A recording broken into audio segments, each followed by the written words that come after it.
hay que reconocer, y yo reconozco, las 3 decisiones que van a tener un impacto muy positivo en la región tomadas en los últimos 10 días, y que tiene que ver con la subida de sueldo a 90.000 empleados públicos extremeños, que tiene que ver con la subida del 3% de las pensiones a 170.000 pensionistas extremeños. No hay ninguna comunidad autónoma donde haya un porcentaje tan grande de pensionistas que son pensionistas con pensiones mínimas.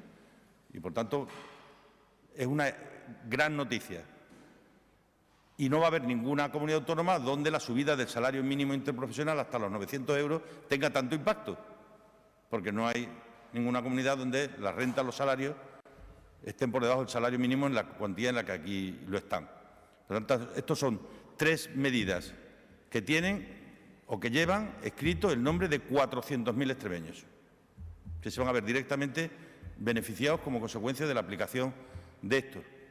Lo cual pone de manifiesto que no todas las políticas son iguales, porque nos vamos a un año atrás y vemos lo que ocurría, y donde ahora es un 3, entonces era un 0,25, donde era un 2,25, entonces era un 1, y donde ahora son 900, eran entonces 700 y pico, ¿no? La política cambia cosas y transforma, y sirve para que cambien.